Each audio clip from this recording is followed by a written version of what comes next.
Hi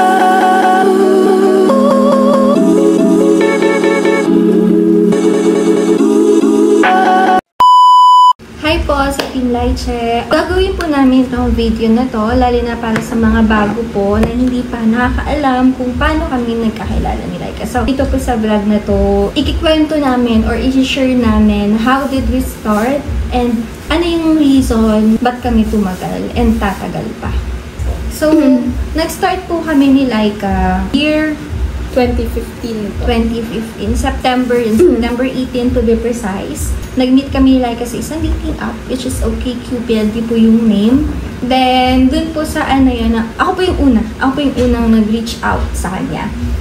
So, para siyang Tinder, makikita mo doon yung mga gusto mo, ganun-ganun. Tapos, nakita ko siya, parang naka-bikini top siya or what, diba? Parang ganito lang eh. Hindi, nakita ko siya sa isang dating app. Tapos yung damit mo nun, babe, parang ka naka-two-piece na top, parang nasa resort ka or what. Pero ganito lang yung babe. Sandal lang yun. Hindi, naka-bra ka yun. Oo. Hindi ba sinend ko lang yun, direct message? Hindi. Hindi siya. Send pala ako ng ano. Tapos ang bungad ko lang sa kanya ay hi. Hi lang. Tapos nag-response siya. Tapos nag-start kwentuhan kami. Tapos, wala ka tanong sa kanya, taga saan siya? Kasi nasa moving on stage ako noon. Kasi galing ako sa long-term relationship. Ilang months lang. Nalaman ko ba yun? Parang wala pang 6 months nung na-break kayo. At least natapos ko yung 3 months rule. Sabagay. Parang nasa moving on stage pa ako noon. Nag-break so, kami. naging panakiputas lang pala ako. Ay, mabungbutan naman. Tapos, yun, gusto ko malayo lang. Wala ako sa part na magsaseryoso, ganun. To be exact, landi lang, ganun. Fling ba? Ganun. Fling lang talaga. Target niya sa akin. Tapos, edi yun, nakita ko, Laika, Palawan. Kasi ang pangalan doon, remember, ang pangalan doon, ay ang setup doon is, pangalan mo, taga saan ka. So, nakalagay sa akin doon, Bicol, siya Palawan. So, Palawan. okay, taga Palawan. Go! Ganun. Landi lang po eh. Ganun. Tapos yan, usap kami. Tapos nagtanong siya sa akin. Tinanong niya, kailan taon na ako nun? Sabi ko, 25. Magka-26 ako next month. Kasi October 23 yung birthday ko. Tapos, sabi niya, ikaw, tingin mo, ilan taon na ako? Sabi ko, 20. Tapos sabi niya, ay, pwede. Tanong ko siya, bakit? Ilang taong ka na ba? Sabi mo sa akin, 19. Sabi ko, my God, 19 pa na itong batang to. Sabi ko, sige, go. Taga Palawan naman to. Talagang ang expected niya lang is, through chats lang, ganyan. Walang seryoso talaga. Hindi ko naman alam yun. Syempre. Akala ko baka seryoso. Ako naman, sa side ko naman, nung na-receive ko yung message niya, nag-hi nga siya. So, ang target ko talaga, kasi nga, yun yung time na parang pinapasok ko na yung call center, ganyan. Gusto kong mas ma-enhance yung speaking skills ko, pagdating, or communication skills, pagdating sa English, ganyan. Tapos ngayon, ang ina-expect ko, mga foreigner, ganyan, makausap lang. Pero hanggang ganun lang, talk lang talaga. Tapos, na-receive ko message sa kanya. Tapos, syempre, from Philippines din. So, parang sabi ko, okay lang, pampalipas oras. So, wala. Pareho kami, walang purpose pumasok sa relasyon.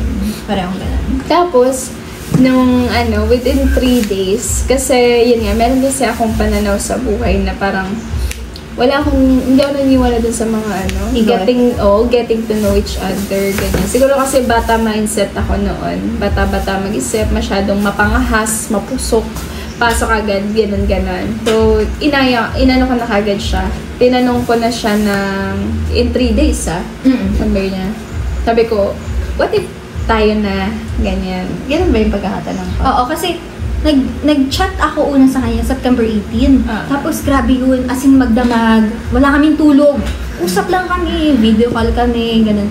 Lumipat kami sa Viber after nun sa app pala. Usap lang kami, usap lang kami. Tapos, ayaw talaga magseryoso. Kasi ika 3 days, September 18, September 21, nagtanong na siya sa akin. Sabi niya sa akin, hindi ko alam na doon yung personality niya. Kaya alam ko pag naman dito, ganito din yung gagawin niya. Diba? Sabi niya sa akin. Kasi grabe yung pag-uusap talaga namin. Talagang may feel mo yung attachment. Grabe. Kasi 24/7 nag-uusap kami, parang ganon. Tapos, halos walang tulog, puyat or what.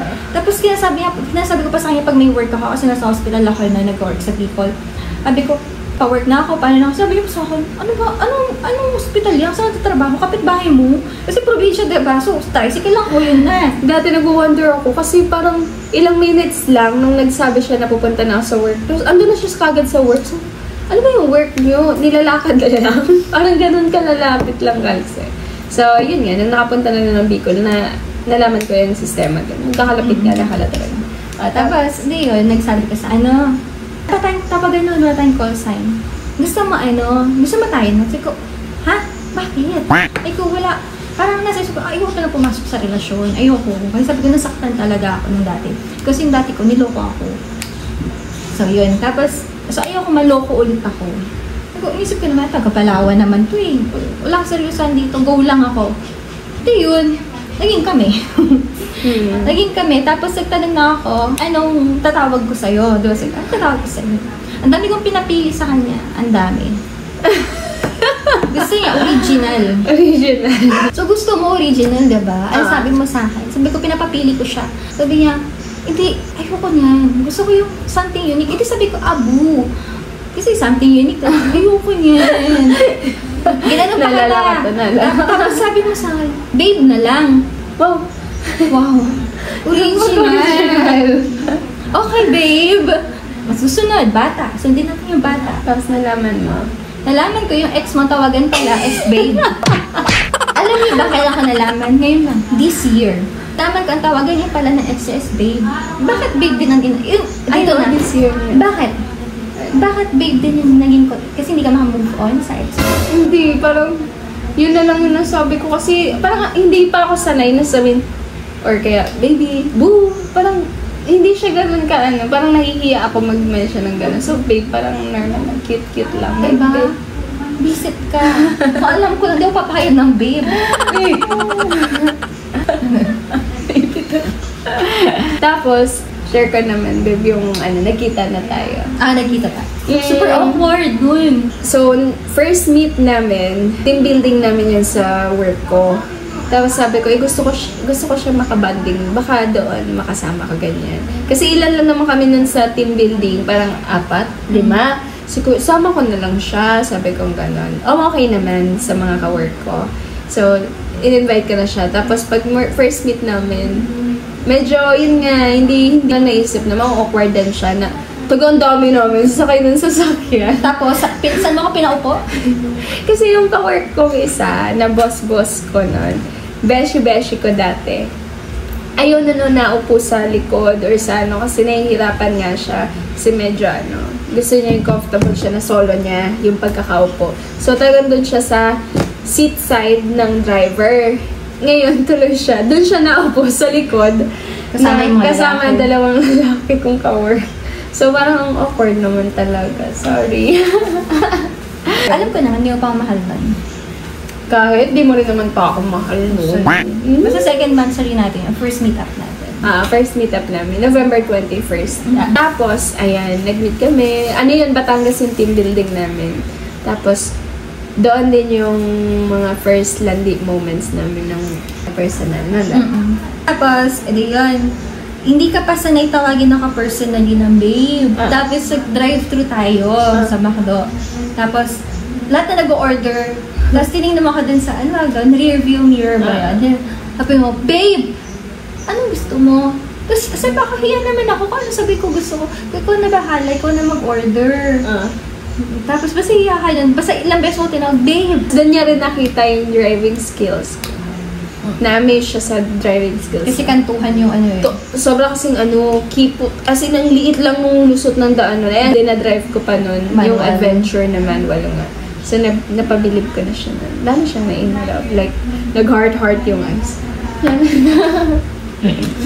Ayun, yun yung first meet namin. So, yun nakwento namin, paano kami nag-first meet, paano kami nag-start. Ayun guys, so thank you so much sa time and yun, nakasama namin sa live and ayun, sana nag-enjoy kayo. Itong video na to na i-share namin is para to give more of ang information lang how we started as a couple, paano nag-start yung relationship namin. Thank you so much for watching. And then, yun nga, lagi ko sinasabi sa GC natin, don't forget, love, love, love. And don't skip the love. Don't skip the love, guys. So, follow us on Facebook page, Chelsea at Laika. Tapos, may TikTok din kami. Most of the time, ako lang naman nagti-TikTok. Pinupush ko pa ito mag-TikTok eh. Ayan, Laika.likes. Laika likes, diba? Laika.likes _ So, yun naman for TikTok. And wala kaming IG, by the way. Yan.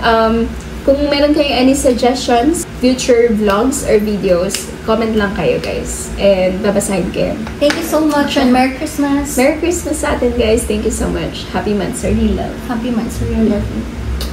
Bye, guys. Thank you.